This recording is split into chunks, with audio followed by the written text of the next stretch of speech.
Chapter 2, Techniques for Selecting Artwork. Selecting content in Illustrator is one of the more important things you'll do.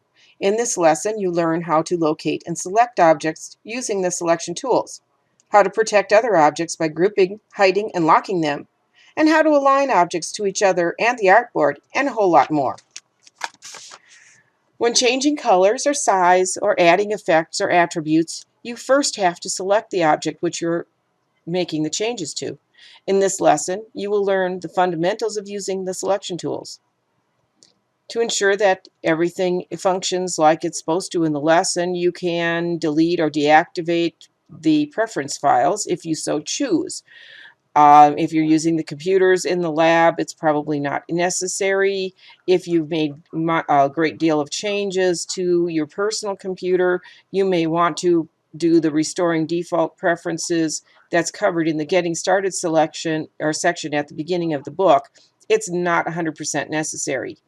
Otherwise, just go ahead and open Illustrator and then choose File, Open, and find the L2 Start file in your Lesson 2 folder, there wherever you've put it on your computer. Choose Window, Workspace, Essentials, and if you've been in Essential and have made changes, you can select Reset Essentials and then collapse the library panel. Whether you are creating artwork from scratch or editing existing artwork in Illustrator, you will need to become familiar with selecting objects. There are many methods and tools for doing this, and in this section, you'll explore the most widely used, which includes the selection and direct selection tools. The selection tool in the tool panel, it's the one at the very top, lets you select, move, and resize entire objects. In this first section, we're going to become familiar with the tool. If you select the selection tool in the Tools panel, you can move the pointer over different shapes on the artboard without clicking. The icon that appears up for your cursor as you pass over the objects, which is the arrow with a little black dot, indicates that there is an object that can be selected under the pointer. When you hover over an object, the object is also outlined in a color, like for us right now, blue. The reason it's blue is because we have one layer and it is the blue layer. Select the Zoom tool, which is at the bottom of the Tools panel, and click and drag a marquee around the two red circles on the artboard on the right to zoom into them. Now go back and get the selection tool and then position the pointer over the black edge of the red circle on the left. You'll find a word that pops up like path. See if I can get that where you can actually read it a little bit. It's kind of small. Or if you get over an anchor point, the word anchor is going to appear. Smart guides are turned on, and those words come up by Smart Guide. In the center, it's going to tell you that you're over the center. Smart guides are temporary snap-to guides that help you align, edit, and transform objects, and we'll learn more about them later. If you click anywhere in the red circle, you're going to select it, and the bounding box will appear. It has 8 handles, one in the center of each side and each corner. The bounding box is used when making changes to objects, like resizing or rotating. The bounding box also indicates that an item is selected and it's ready to be modified. And the color of the bounding box again indicates which layer that object is on. And there's going to be more about layers discussed later in other lessons. Using the selection tool, if you click on the right circle, you're going to notice that the left circle is deselected and only the right one is selected. Now I'm going to hold down my Shift key and click on the red circle, which will select both circles. Both are now selected with a larger bounding box going around them.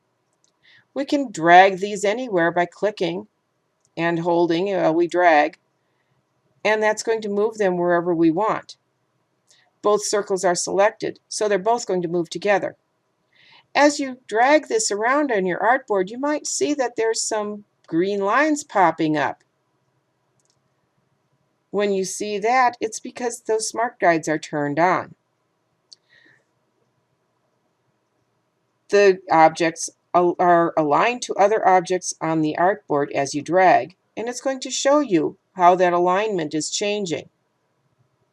Notice also that you have a little gray box. That's the measurement label, and it comes up next to the pointer to tell you how far you're repositioning the object that you're dragging from where you've picked it up.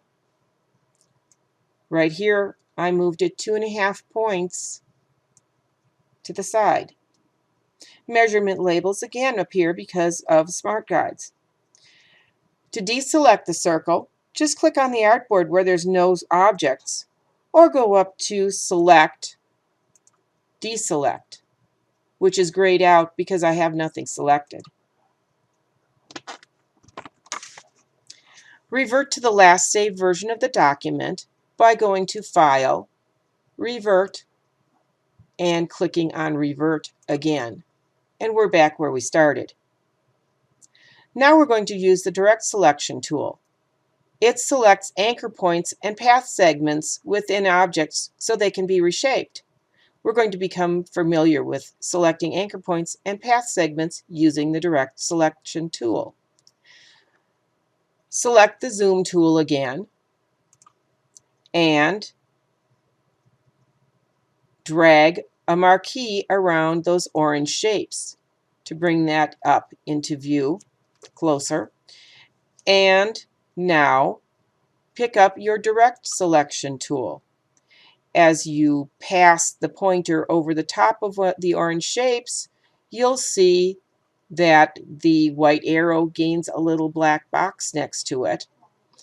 And if you drag up on the path over an anchor point, the word anchor will come up, and you can see on an anchor point that the cursor, the box under the cursor, changes from a solid box to a hollow box. It's got a little white spot in the middle of it, and that means that you're over an anchor point that you can pick up. In Illustrator, as you draw, you create paths that are made up of anchor points and paths. Anchor points are the ones that are used to control the shape of the path.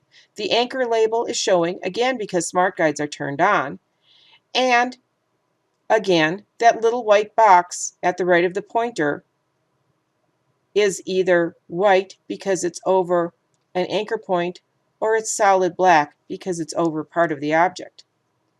We're going to go up and click on one of those anchor points and select it. Only the anchor point you selected turns solid. I'm going to zoom in a little bit more so that we can see this a little better, hopefully. That anchor point has a solid blue box. This anchor point is white. It's hollow. So is this one. Only the top one is selected because that's the one I clicked on. See these blue lines that are extending out? Those are called direction lines. And there's a little dot at the end. I know it's a dot, but they're called direction points.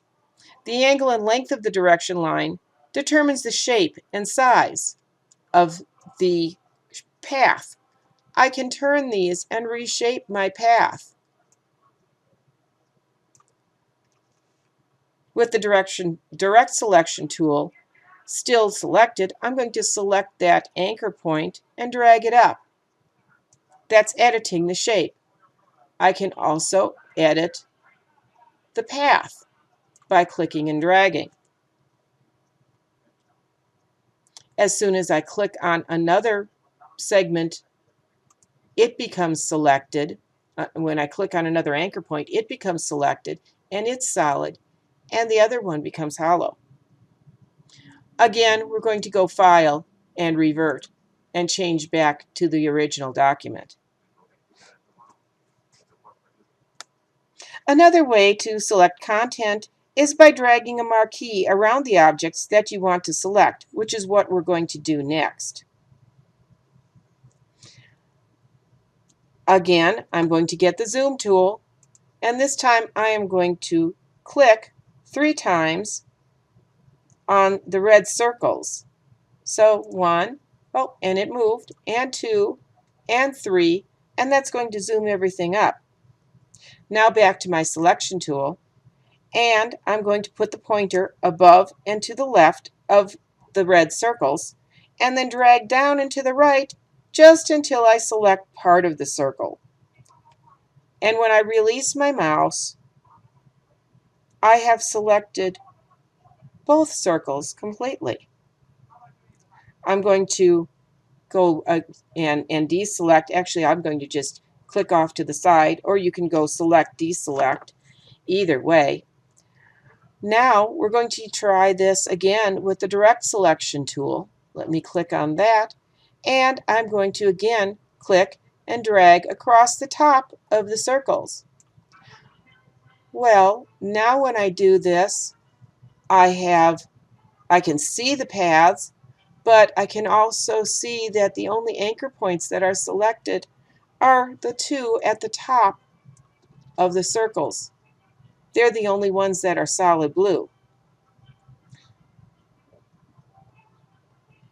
If I click on one of those anchor points and I drag up, because both of those are selected, it's going to move both of those points.